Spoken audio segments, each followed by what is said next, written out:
It's my pleasure to introduce our special guest speaker and our moderator.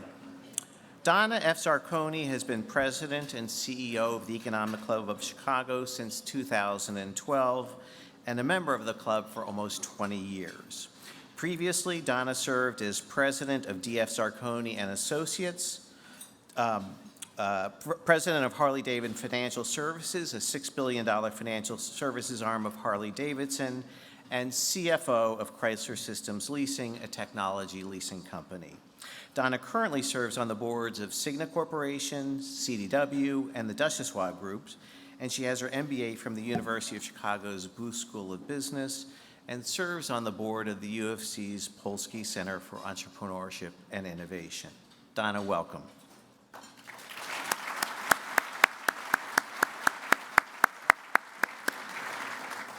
Now, let me introduce our speaker for this afternoon. We're pleased to welcome the Honorable Lawrence A. Kudlow, Assistant to the President for Economic Policy and Director of the National Economic Council. Director Kudlow's extensive career spans industry experience in finance, government, and the media. In his current role, he leads the coordination of President Donald J. Trump's domestic and global policy agenda and served as a tax and economic advisor during President Trump's campaign. Director Kudlow first served in the White House during President Ronald Reagan's first term when he had worked as the Associate Director for Economics and Planning at the Office of Management and Budget. His career in the financial services industry started at the Federal Reserve Bank of New York and went on to become Chief Economist and Senior Managing Director at Bear Stearns. Director Kudlow then transitioned into the media and served as a senior editor of the National Review magazine, as well as a columnist and economics editor for the National Review Online. He also serves as the author of 2 books, JFK and the Reagan Revolution, A Secret History of American Prosperity, as well as America Abundance, The New Economic and Moral Prosperity. Prior to his role at the White House, Director Kudlow was a CNBC senior contributor and host of CNBC's primetime show, The Kudlow Report. Please join me in welcoming Director Larry Kudlow.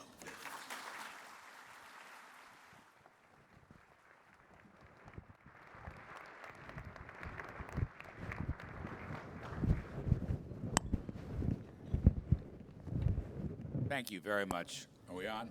Thank you very much. That was a very kind introduction, the sum of which I've been around a while. Thank you, Chicago. I appreciate this very much. A great honor. It's the first time I've done the Economics Club here, I believe, and it's a wonderful turnout. I know a lot of people here, a lot of good friends down through the years. Thank you. Thank you for that. I want to raise a couple of topics. We'll take a lot of questions later on, but I wanted to look at today's jobs numbers because I think it makes some very important points that will illustrate our thinking. And Kevin Hassett, my dear friend and colleague at the CA, and I get these numbers a little early on Thursday evening, and we were quite surprised with the strength of the report. And I couldn't help myself. I did call POTUS on the plane later that night. And he loved it, and this is, of course, all off the record. And then I said, Mr. President, please promise me you won't tweet this out. And he was good to his word, but he was impressed with the numbers. Now, what I want to say about this is a couple things. First, this increase in economic growth, let's say from roughly 1% to 2% to 3% to 4%, is not a sugar high, okay? It is not. That argument is a demand-side Keynesian argument where, you either give a temporary tax cut for some amount of money or you spend a lot of money, as the prior administration did, and maybe it'll puff up income for a quarter and then it goes back down. That is not what this is, all right?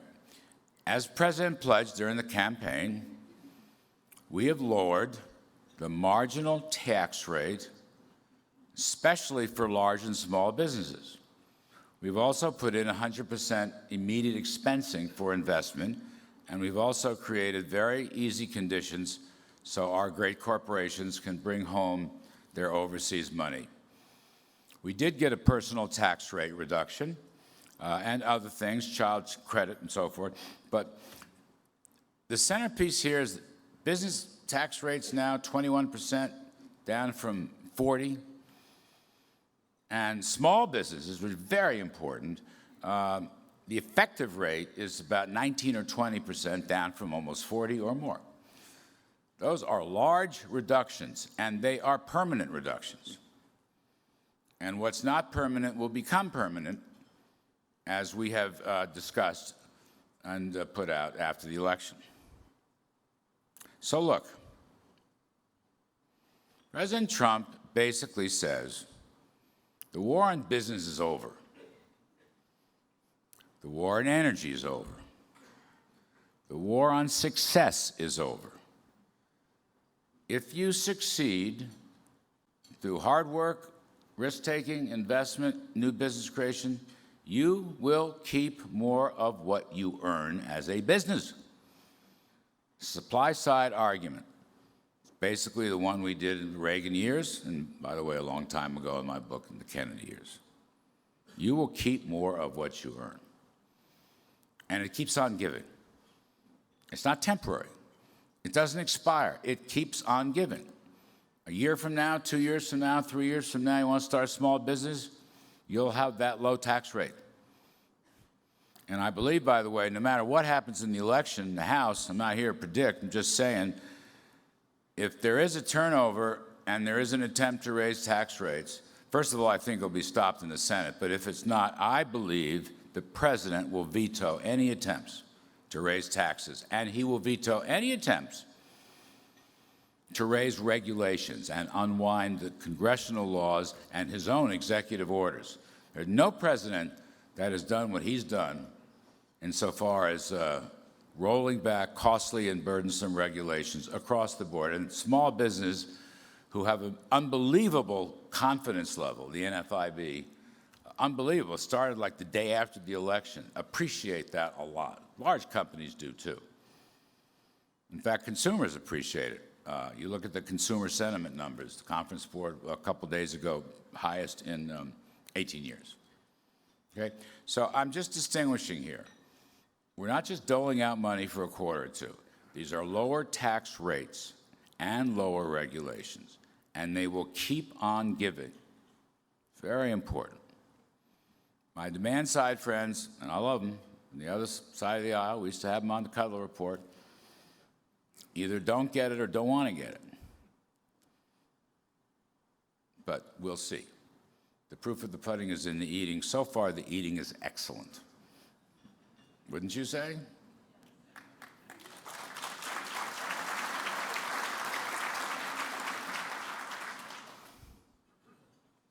So let me go back to today's number, a couple other points. 250,000 jobs, big number, great number. We've been running around 200,000 a month, more or less, so yeah, big jump in that. Would have been a little higher. We hadn't had some hurricane problems, too. Again, I think Kevin Hassett said it might have been higher by 30,000 or so. Sometimes Wall Street thinks that good news is bad news.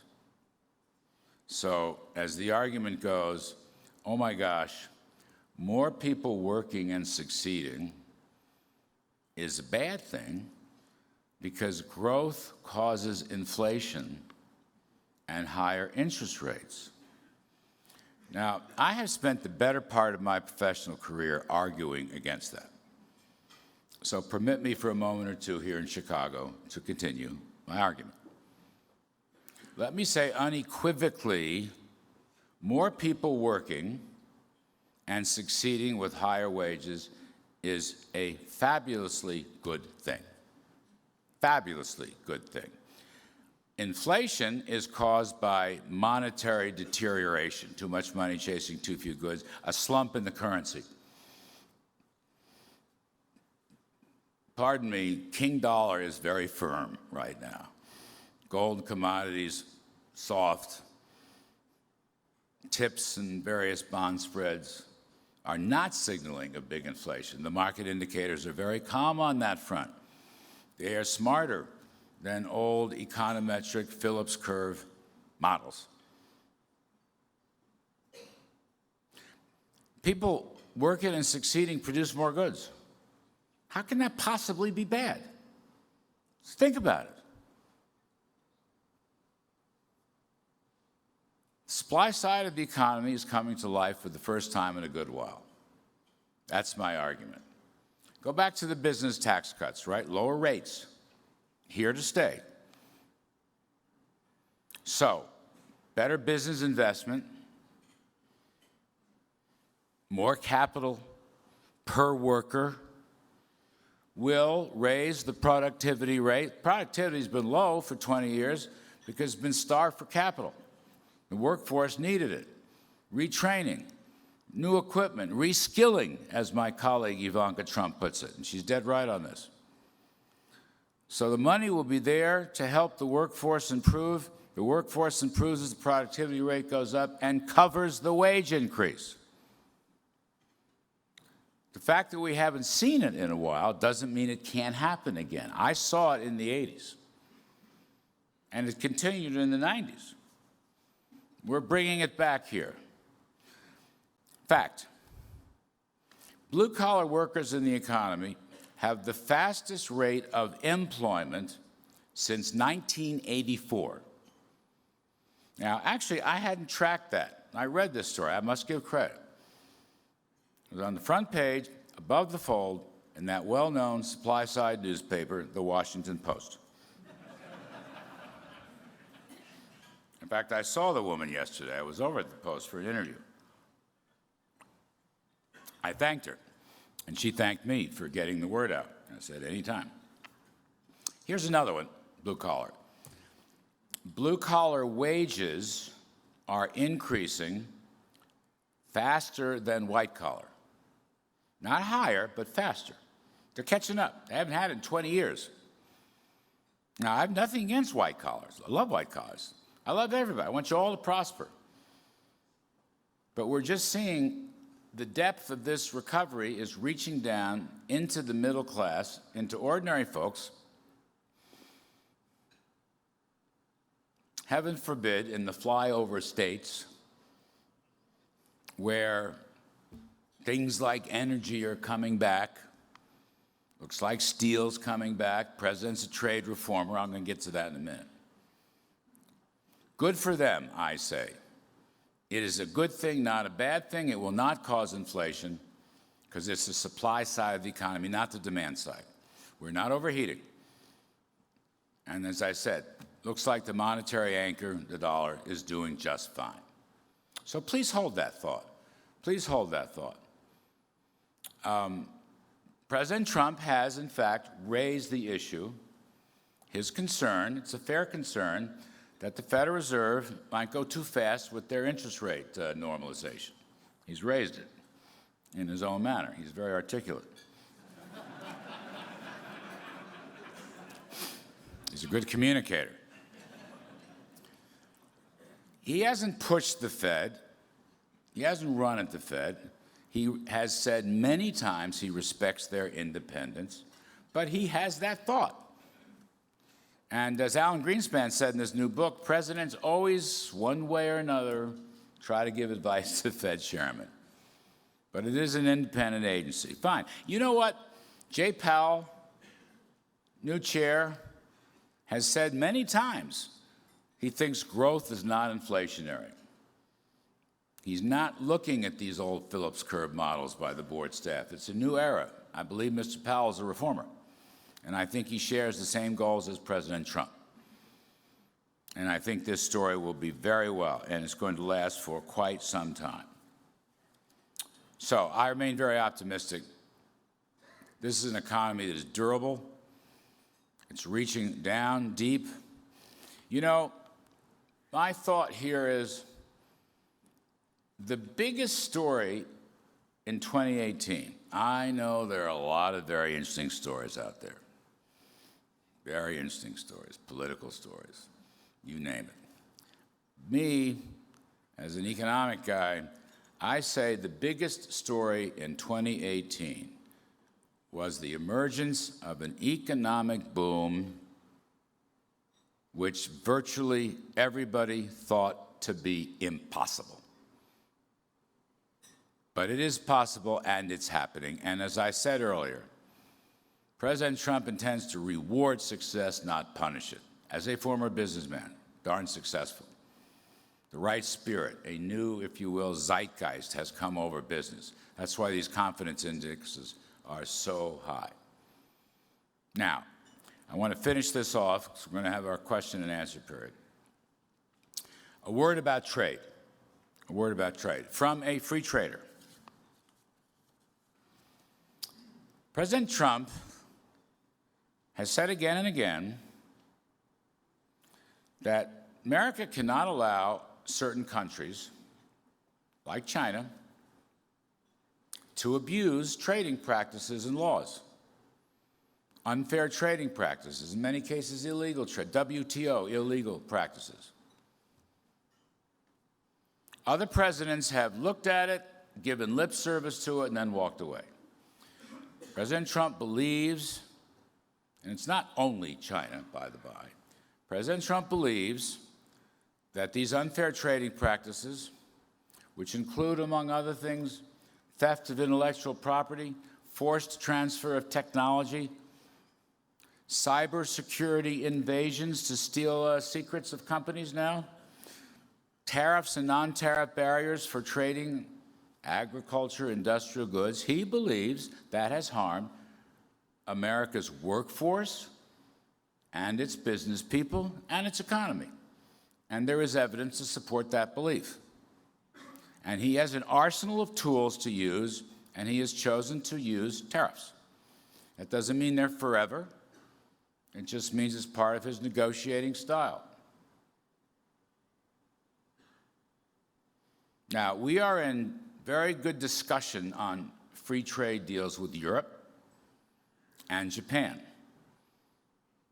And we've just completed a pretty darn good deal with the U.S. MCA. Got to use that. MCA. Good deal. Helps American workers, opens up a lot of markets, helps farmers, helps intellectual property, financial services. Pretty good deal. And let me add this.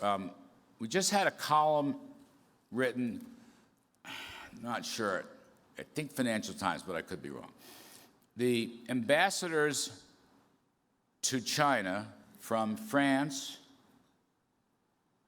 and Germany went to this conference in China, and they wrote an open letter and said, stop your unfair, illegal trading practices, okay? They're with us. At the UN, we signed an agreement, the tripartite agreement with Japan and the EU and the US, saying essentially, non-market economies must stop abusing our trading system. It's a public record, signed at the UN. Here's my point. Really, the whole world agrees with the US that China must change its ways. The whole world. President Trump has taken the lead. You may not agree with every tactic. I understand that. I appreciate that. But nonetheless, this is the course he has taken. Now, you had a very good phone call yesterday with President Xi of China. I don't want to kill that call. It had positive vibes, okay? Positive vibes. And mentioned trade several times. So it is now certain that U.S.-China trade will be a topic at the G20 meeting in Buenos Aires in a couple of weeks. It wasn't clear. That phone call made it crystal clear. On the other hand, I'm reading in newspapers and media and whatnot that there is an imminent U.S.-China trade deal.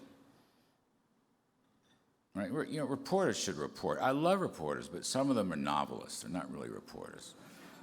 I love them. I love them all. I work with them. God bless them. Just saying. There is no imminent U.S.-China trade deal. Now, we are, as a matter of course and practice, preparing for the G20, USTR, Ambassador Lighthizer, Commerce, NEC, Treasury, and so forth, the way we would, always. We're preparing. And our topics are not new. We have said to China, here's what we want. I mean, I was in office 2 weeks, I'm in Beijing now, negotiating. And they came to the U.S., to Washington, and said, they know what we want. They know what we want about intellectual property. They know what we want about technology transfers. They know what we want about ownership. They know what we want about removing barriers. They know that, crystal clear. So maybe we're doing it fresh paper for the G20, but there's really probably not going to be anything new. We will brief the president. That is our job. I'd like China, wait, let me rephrase that. Doesn't matter what I'd like. President Trump would like to see China respond positively to our asks. That is not unreasonable. So far, they haven't. Let me go back. When I was a young pup, a Cub Scout in the Reagan administration, OMB, long time ago. Remember Nancy Reagan had this great slogan, just say no to drugs. Remember that? She was right, just say no to drugs.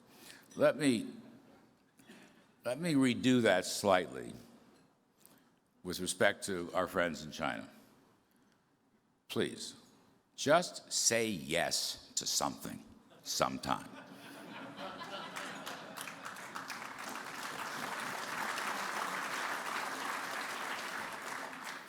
And then we can move towards much better trading relations, which is what President Trump wants. He has said, it was an interview on one of the cables, you know, if China generates a good deal, satisfactory deal with us, he said, I'll remove the tariffs. But we haven't seen that yet. So maybe something good is restarting. I don't want to pour cold water on it. I'm just saying, in perspective, we got a long way to go. But it's a good thing. Kudlow dictum, it's always better to talk than not to talk. So this is all a good thing. But we are in an economic boom in the USA which is going to last a good long period of time, as I said before. This is based on tax incentives, regulatory incentives, energy incentives. We're dominant energy power in the world. We'll be pumping 15 million barrels of oil by 2020. We have so much natural gas, they have to flare it. One of my projects at the NEC, I want to build pipeline infrastructure everywhere. West, east, east, west, Europe, undercut Russia, nat gas, fabulous. This boom's not going to stop. The president's not going to permit anyone to unwind it. And therefore, I come to you as an optimist. I believe the incentive structure of the economy and the psychology of the economy has completely changed. And the more I pursue this and the more I look at various surveys, here's what I conclude. America is now becoming, for the first time in a couple of decades, an optimistic country. An optimistic country, which I love with all my heart and soul. And I've written 2 books on the subject. We should be optimistic. We should be growing. We should be happier. And we should not ever be penalized for success. That's the American idea. You do it right, you get your rewards.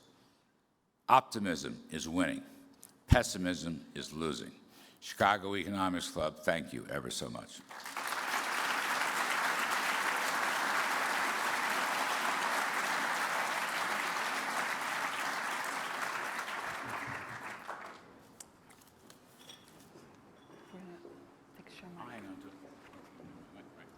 Okay.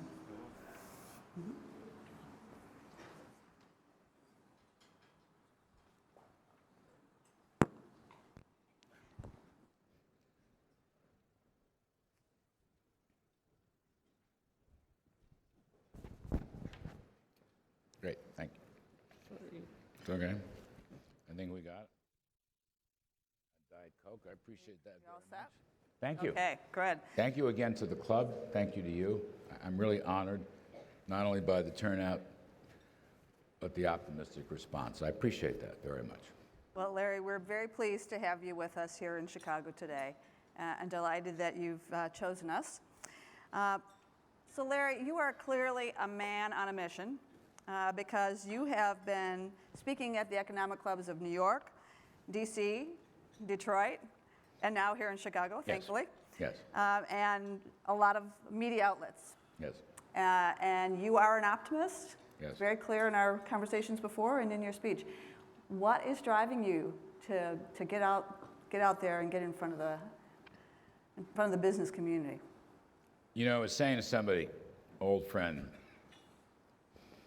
I'd say about every 15 some odd years, I get it right, like really right.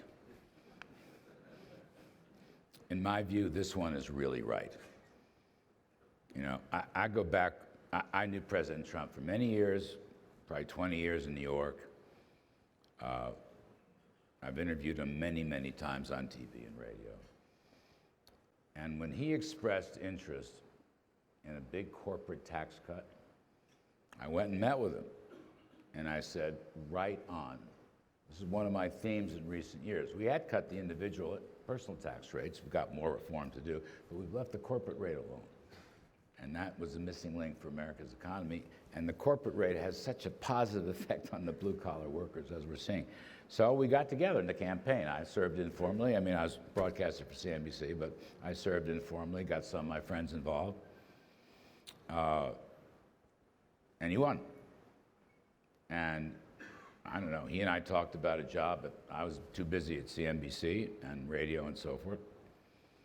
And then sometime in late winter, in March, it's kind of fun. I was driving home. I got a place in Connecticut, driving home from tennis on Sunday afternoon, and the White House operator comes on. The president wants to talk to you. Ooh. So I pulled over. We don't have enough cell towers in Connecticut. And we spoke for at least 30, 40 minutes. And he said, well, I'll call you tomorrow. We'll continue this. And he did. And we continued the conversation. And he said, go talk to your family, your wife, and he'll call you tomorrow. And that was a Tuesday, and he did. And he started talking pretty specifically about running the NEC and things that I would be doing and so forth. I got the call. We were in a Midtown restaurant, so I got up and walked outside. It was cold and rained. I kept talking. Finally, my wife got a car because I had to do a radio show at 9 o'clock. John Batchelor, my very dear friend. Anyway, he's talking. And finally I said, sir, are you offering me a position? He said, yes. Congratulations. Yes, absolutely. You're the only one who can do this. I loved it. And of course I accepted because I was honored. President asked, you accept. And I will tell you right now, so I've been doing this for about 7 months. It's the most fun I've ever had. And I just love the job. And he has been great to me. Accessible. I see him all the time. And to get back to the program, the policy, which is what really matters, I am evangelizing it. It is working. And I understand people don't agree. I get that, and I respect that disagreement. But I'm just here to say, once again, in economic history, lower marginal tax rates, especially this time on business, and rollback of regulations, and so forth and so on. In other words, freeing up business and letting them succeed is in place and it's working. So I'll go to Chicago anytime, all these other places. Happy to do it. I'm an evangelizer on this. Well, thank you for your service to our country. We appreciate it. So November's a pretty heavy month in terms of a lot of economic issues. First off, we had the jobs report this morning, which I'm glad you touched on, and I'm sure you were thrilled with those results. We've got midterms next week, And then we have, we're looking at more federal open market committee meetings, and you've got G20. So let's unpack that a little bit. There may be a Paris meeting in between. Is this thing on? Boy. It's on? Okay. Okay, Sorry. all right, can we hear? Okay. So let's start with the jobs report. You were surprised by the upside, I believe. I actually was. Yeah. I was looking for, the average for many months has been 200,000 a month. And then I was worried about the hurricane. Yeah. So, yeah, it comes in 250. Whoa. And I love the climb in wages.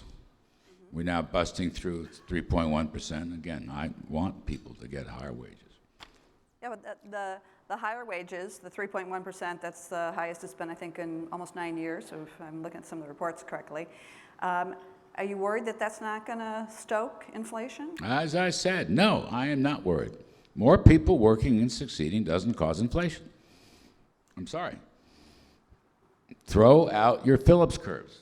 Just throw them out. If you have a consultant with a Phillips curve, throw them out.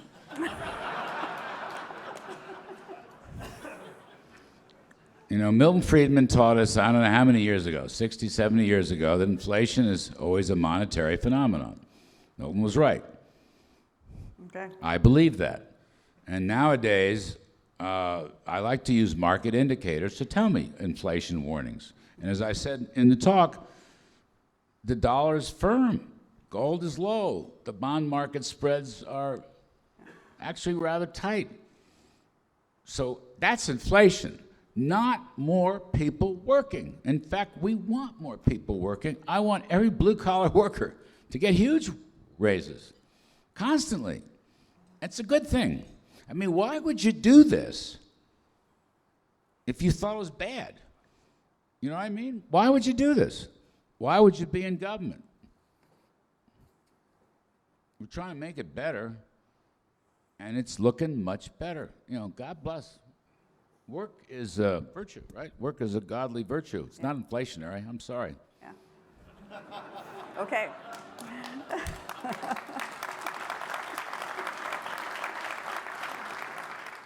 So I've got a question coming up here, so I'm going to frame it a little bit. With the midterm elections on Tuesday, there's some current forecasts that say that it looks like we're going to have potentially have a split Congress with the Republican-controlled Senate and Democratic-controlled House. And so the question here is, will a divided Congress derail the president's agenda? Well, it's a good question. I can't. My crystal ball is no better than anybody's regarding the outcome of Tuesday, and you may be right or not. Who knows? What I'll say is this. The thing that worries me the most about the economy is that some people want to overturn President Trump's policies, which, in my opinion, would derail the economy. This stock market correction has been a nervous month or so. There are a lot of reasons for corrections. Corrections come and go. A million reasons for corrections, including this correction. But I think somewhere in this correction is fears that the emerging boom will be overturned by bad congressional decisions. Now, so that worries me. Having said that, I don't know if I said it or not, I believe, let's say if a tax hike, unwinding the tax cuts, if we go back to 40% on business taxes, we raise individual taxes and so forth. If a tax hike gets to the president, he will veto it. That is my view of what he will do. He will veto it. And similarly, if they want to start unwinding the regulatory reforms, some of which come from congressional laws, most of it's executive order. If they try to do that, he will veto that too. He will veto that. If they try to cut off the energy boom, he will veto that too. Right now, this is my view of what he will do. I haven't talked to him directly about it. Mm-hmm. I'm just predicting this. But that's what I think is going to happen. So, divided Congress, I think, it's not my first choice. A lot of reforms we'd like to continue. We may have to slow it down until 2020. but we're not going to let them overturn the good policies and the great boom. Okay. So another question that was coming up around that same thing is what do you think could potentially threaten the boom that we're seeing right now? Well, it's mostly that, to tell you the truth. I mean, I believe in fundamentals. It's mostly that. You know, if they want to return, if they want to damage the incentive structure, I mean, there's a lot of wild policy ideas out there. I'm not going to, I don't do political stuff. You read about them, I read about them. I'm just saying, we're not going to let tax cuts and the regulations and the energy and the healthcare reforms. We've made some great healthcare reforms. We're just not going to let that be overturned. That's what I worry about. Now, I think a split Congress will be pretty safe. Again, it's not my first choice. It's not even my prediction. But the president will take his veto pen out. I worked for a president 35 years ago who had a veto pen and used it quite often. It's pretty cool. And annoyed the establishment in Washington no end. Now, as you all might gather, President Trump is not a big fan of the Washington establishment. Right? Drain the swamp. And all you have to do is a pen. He has these great black pens. That's what I think is going to happen. Okay. All right, I'm going to keep it going on our November path here because you've got the question coming up here that the Shanghai Composite Index is down over 20% year to date, while our stock market is stepped back, but it remains relatively high. Are we winning the trade battle? What's the end game? Well, I'm not sure I'd call it a trade battle or a trade war. Forget who it was. Somebody called it a trade skirmish. I forget who it was. Some clever senator called it a trade skirmish. Look, as I said in my talk, the president has strong view about unfair trading practices, and he wants to bring back reciprocity and, quit stealing our stuff. What is that? It's stealing. It's like a sixth grade thing. You don't do that. It's weird. But it seems like they're doing more, not less. I mean, it's a very not cool thing to do. I would agree with you on that. So, anyway, we may be able to do business with China. I mean, again, the two presidents have a relationship. That's good. We may be able to do business with them.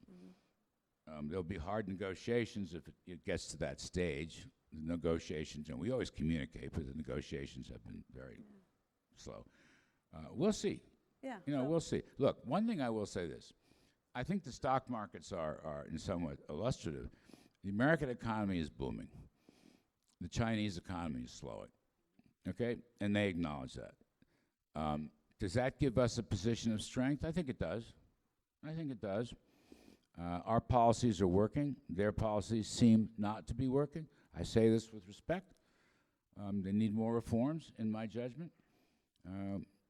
We'll see. I mean, I've talked to Liu He, and he's good. I think he's a reformer, but I think his bosses won't let him go through. So, look, I don't want to be a crazy optimist about this, but I don't want to be a total pessimist either. I'm leveling with you. It's there for the taking. If some changes occur, they know what we want, and we'll see. So some of the things that you're talking about, I think, are going to be longer-term asks to get done. Some of those reforms that you're just suggesting. So, what would be the ideal outcome from the G20 summit? Well, and their meeting there. Again, I want to keep the expectations low. President's on the road. I have not met with the president since that phone call. He was on the road yesterday and today. Do not expect a detailed trade deal. Do not expect that. That's not what these conferences produce. So temper those expectations, please. On the other hand, if there's goodwill and agreements, at least personal agreements, between the two presidents of the two biggest economies, we'll move forward after it and try and work with the Chinese on details. I mean, I've been deeply involved in this. It's hard going. Bob Lighthizer is our trade guy, is terrific. Steve Mnuchin, Secretary of the Treasury, is terrific on this. I help where I can. We'll go hard at it again if there's a clear green light from the G20. But this will be a process. Even the best of the, let's say, the conversations in Buenos Aires go very well between the two leaders. It will still be a long, tough process. As anybody here who's done, difficult labor negotiations, something like that, it's a long process. Could it potentially stall off a little bit the expected increases in tariffs that have been announced? Anything can happen. Anything. Could it stall? Sure. Could it go forward? Yes. President Trump has said publicly that if we don't get a more satisfactory response, I'm rephrasing, he might use the tariff again with China. He said that. Hasn't been decided yet. But he's a tough negotiator, and tariffs are part of his toolkit. And, as a contrast, I want to go back to this point because I'm very proud of what's happening. We got the USMCA. People didn't think we would. We got it. It just shows you tough negotiations can work. And we are re-engaged now in trade talks with Europe.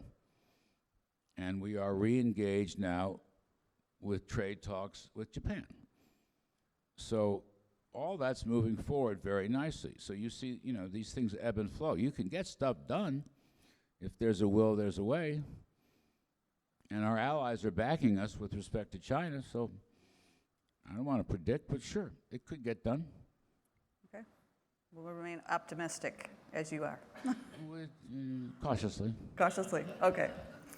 So we've got a number of questions that are coming in around increases in interest rates and also around the deficit. So one of the questions that's coming through is the tax cut sustainable given the level of deficit growth? Well, sure. When is a deficit manageable and when is it problematic? Lower tax rates and the economic boom they're producing is a key solution to the deficit. So this would be the Laffer curve?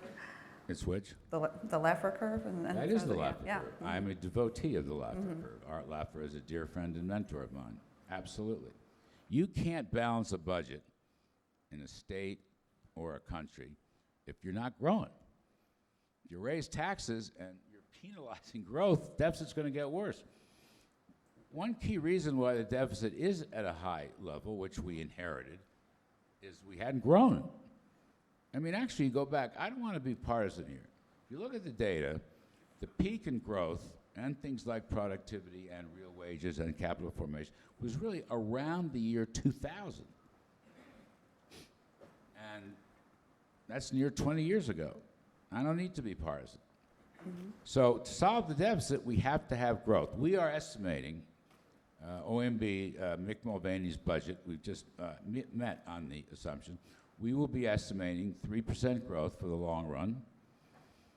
And as I've said, CBO will be coming in at roughly 2%, like they always do. They won't acknowledge dynamic scoring of our tax cuts, but maybe they'll learn, who knows. Anyway, the differential between the two, and you do these over 10-year periods, the estimates, 1 percentage point increase from the baseline, which is 2, will give you roughly $3.5 trillion of deficit reduction over 10 years. That's the rule of thumb.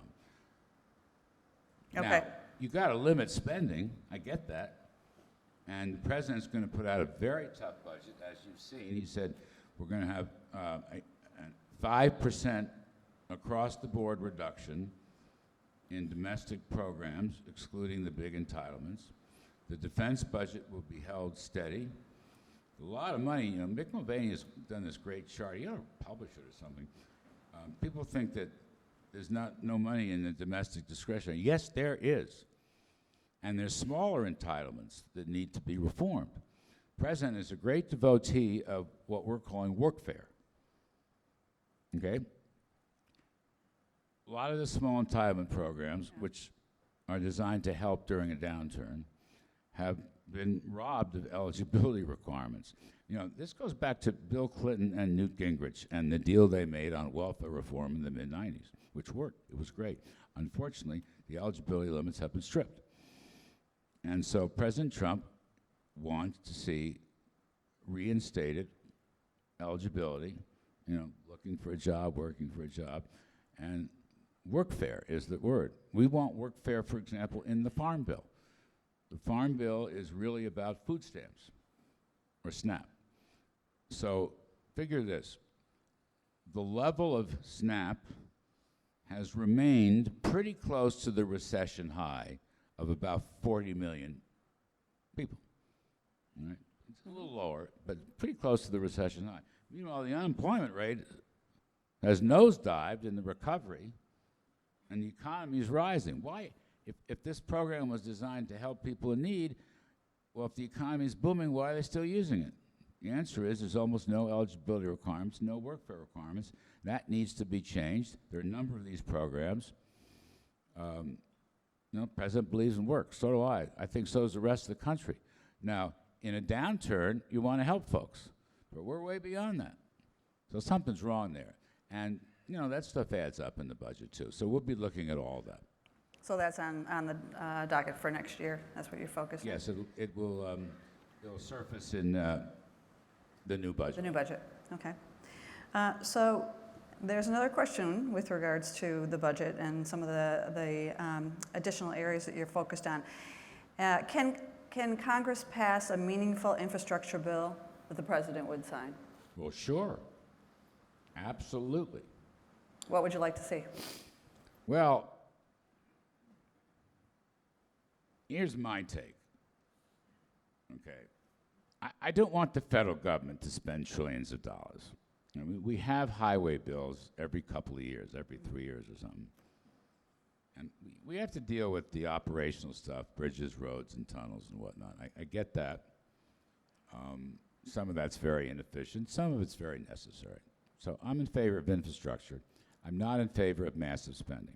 I want to see the private sector do the bulk of it. And there's a lot of options out there. But I would just give you my favorite, which I am pursuing with great zeal, is, as I may have mentioned this before, in the energy sector, we are booming. But we need pipelines to get this stuff around the country. We need pipelines to the Northeast. You know, the Northeast, you're not the Northeast, but the Northeast pays higher, much higher fuel prices, whatever it is, home heating, gasoline, than the rest of the country. Now, some of that is high taxes, I get it, but a lot of it is because there's no real pipeline to distribute this massive natural gas we're producing in Texas, in Oklahoma, the Permian Basin. So they're buying at the Brent rate, which is, I don't know, $10 above West Texas. A lot of it's, I hate this, they're buying Russian natural gas. What the hell? They're buying Russian natural gas. You know what? We are producing natural gas. We're burning natural. And unfortunately, Yeah. because of the lack of pipeline Yeah. infrastructure, you're exactly right. We're burning it. They're flaring it. And I've talked to all the big producers, and we all agree now they can ship it to Europe and Asia, and we're starting to now. We're looking for deals as part of the European trade reform, which is a good thing, to undermine Russia and, you know, to give. We're the cheapest producer. Even if we ship the damn thing, we're the cheapest producer. The Russians have to subsidize it to make it work for them, and it's not going to work for long. So that's my point. Infrastructure. Now, here's the great thing, pipes. These big energy companies have said, I mean, they've come into my office, they come into the Oval Office. Not only will they pay for the pipes, they will build around them. They'll build cities, schools, libraries, and really make it work. You follow? I mean, this is unbelievable goodwill. They will do this. They will finance it. They will shoulder the cost. We don't have to do it out of the Congress. That's going to be a key policy. And as I said, we will be energy dominant. We're virtually there now. But we got to fix this infrastructure business, and we will. That's my vision of infrastructure. Will a divided Congress make that more difficult to see that vision come through? Don't know. We'll see. I don't want to predict, you know. I interviewed Nancy Pelosi on 3 occasions in my show. Very good interviews. It's on YouTube. So But I'm she going to. hasn't called me since I Yeah. came down. I can imagine. So we will see. So we're this time just flies by with you. So, but I'm just going to finish this up on one more of a personal question that maybe in doing my research on you, and you're a very interesting guy. But you started in college at University of Rochester, and early in your professional career as a Democrat. Absolutely. And today you're serving in your 2nd Republican White House. Can you give us some insights in terms of that sure. journey and Oh, what sure. what was the change? Oh, love this. Love this. Let me give you one of my favorite Churchill quotes. I love Winston. Go for it.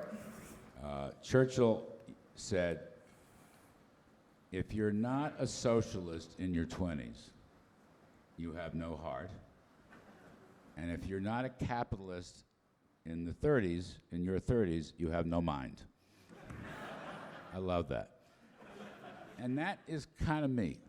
All right? That was kind of me. I was gradually moving to the right as I moved into professional life. The last Democrat I worked for was really a Republican, was Senator Pat Moynihan. Loved him. He worked in many Republican administrations. And I changed my registration when I worked for Ronald Reagan. By the way, Ronald Reagan was a Democrat. So was Trump. Donald Trump was a Democrat. I think, you know, the best Republicans are former Democrats.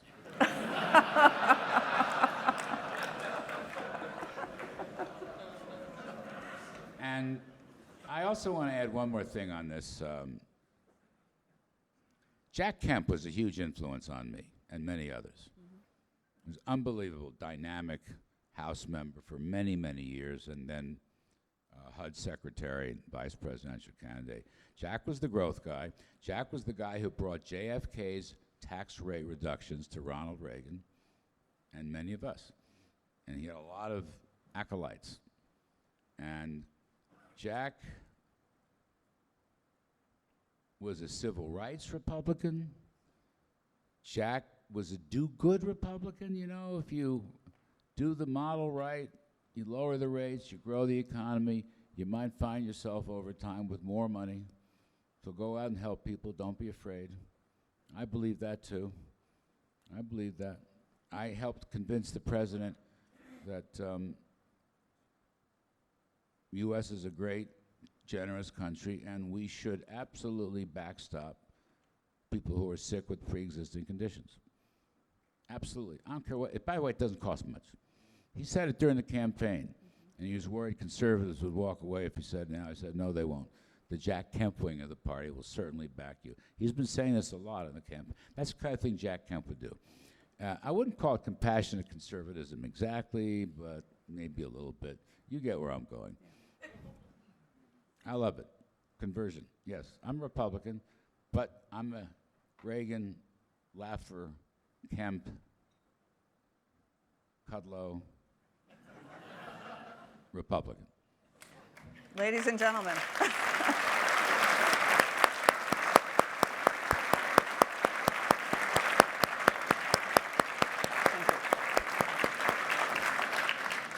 Thank you so much for joining us today. Really appreciate it. And thank you to all of you. And we are adjourned.